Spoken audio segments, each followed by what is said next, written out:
Good evening, I'm DK Roster. Welcome back to the TTT News. Now, September remains Suicide Prevention Month. We are happy to be joined once more by Maria Divina O'Brien, Director of the Mindwise Project, as well as past TTAP President, Dr. Margaret Nakhid-Chatoor. Now, Maria, I want to start with you, please. Break down the role of the Mindwise Project. Okay, so thank you, DK, for helping us to keep this conversation going on suicide prevention here in Trinidad and Tobago. Here at Mindwise Project, as pertains to suicide prevention in Trinidad, we have received amazing support by the Trinidad and Tobago Police Service in the collection and visualization of statistics that help tell our local story of suicide for the past 3 years. Most people might not know that the police are the only ones who can confirm a death as a suicide after an investigation. Noting this, Mindwise reached out to them to support with our reports, so as we as a country can have a more recent look at what is happening. We were shocked by the statistics that we found. One of the areas that is red flagged by the recent data is that of male suicides here in Trinidad and Tobago and the world. I'm sure Dr. Chatoor can shed some more light on this. And this is where we ask you to come in, please, Dr. Chatoor. All right, good afternoon, all viewers. Good to be here again. Male suicides, as you know, since 2017, male suicides have been 3.5 times higher than women. And research suggests that while women may attempt suicide more often, men choose more lethal means of suicide. And in Trinidad and Tobago, many of our deaths occurred through hanging or through the ingestion of poison. And we want to highlight male suicide, especially now, as the statistics have showed us that 80% of the suicides thus far in Trinidad are male-related and 20% of women, yeah. Mm-hmm. So we're getting this information, Maria, and is it a fact, is it that it's widely available? Because you say just the TTPS is able to confirm death by suicide. But is this information getting to who it needs to get to? That's a very good question. This is something that actually came up in a stakeholder meeting that I attended today. Most interviews and articles on suicide in Trinidad and Tobago will quote the latest WHO statistics, which came out in 2016. It is important for us as stakeholders, both advocates, the mental health professional community, agencies, etc., for us to use as recent data as possible to shape our actions, as well as to structure the interventions that are being designed for our local community. So it's not that it's not being used, it's just that we need to together decide that we're going to use this information, the most recent that is available to us from agencies such as the TTPS, but also as from organizations such as Lifeline, who have been the only suicide prevention hotline in the country, helpline, sorry. Dr. Chatoor, do you have any ideas or are there any reports, any studies done into why? And I say why, and this is looking at the ratio of men to women.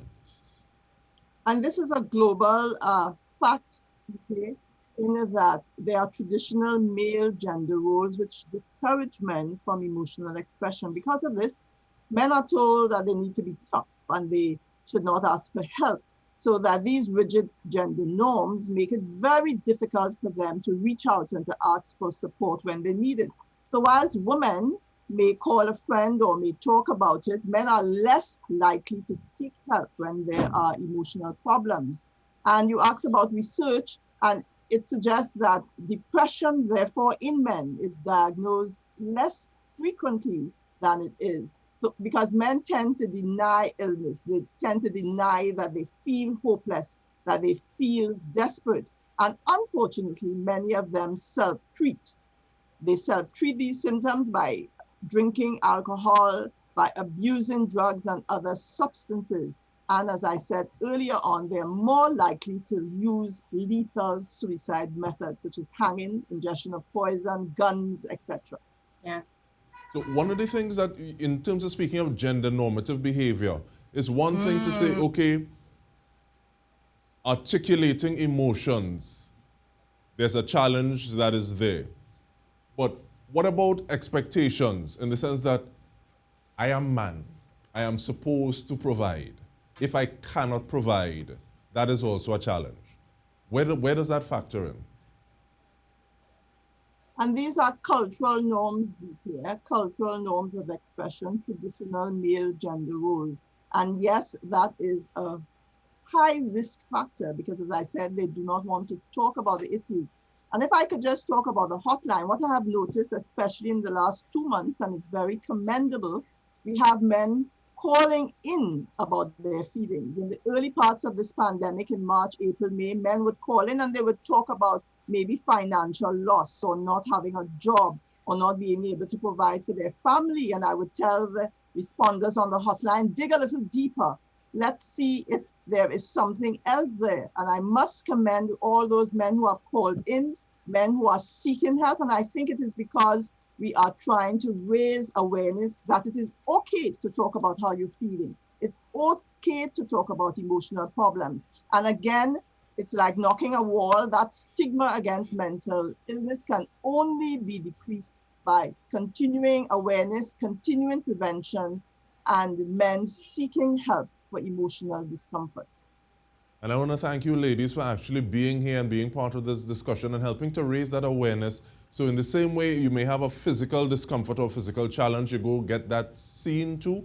The same way with mental challenges or mental health issues. Now, Maria, even before we go to Dr. Chatoor, I want to ask you, what do you think? What are some of the things that you would like to see done to help address this situation? Oh, wow. I think one of the areas, suicide affects all of us. That is those of us who are struggling with suicidal ideation, those who are supporting someone struggling with suicidal ideation, and those experiencing the ripple effect of suicide in their families or in their community.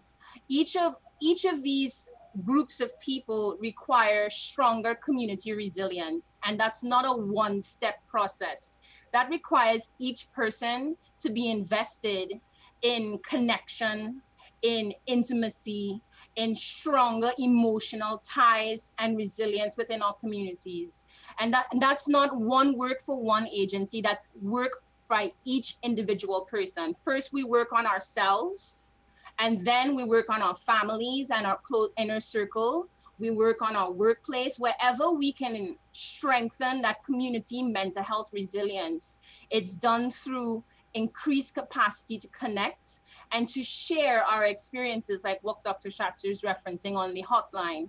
You know, the fact that those men are coming forward is very powerful, that they are utilizing this resource to seek understanding about their situation and how they can survive their experience, because it's something that we all have to survive as a community. And I like the fact that you've used the word community almost 3 times. We continue speaking about a communal or societal response to suicide when we return from this break. Stay with us.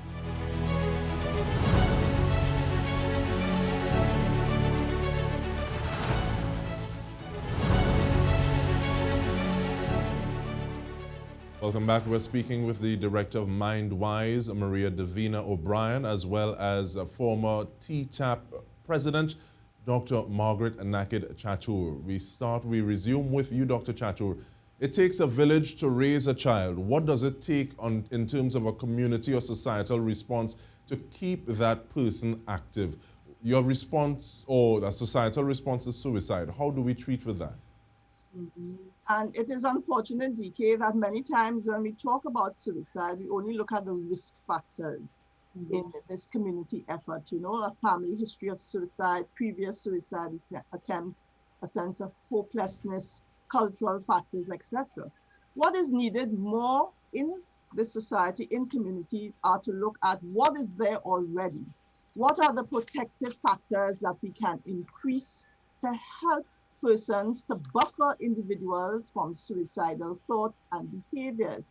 And in all of the research, protective factors are not really looked at. And these protective factors can be family support systems, extending in our clinics mental and physical care for persons, easy access to interventions, things like the hotlines, Lifeline, the CIT team of the Association of Psychologists, call us. You know, we have as a community to increase care. And if I were to look at the community, I want to break it down. There are things that are happening in our community presently that are strengthening some of these supports. For example, our Ministry of Social and Family Development, they are giving funds. They are strengthening households with financial securities, etc.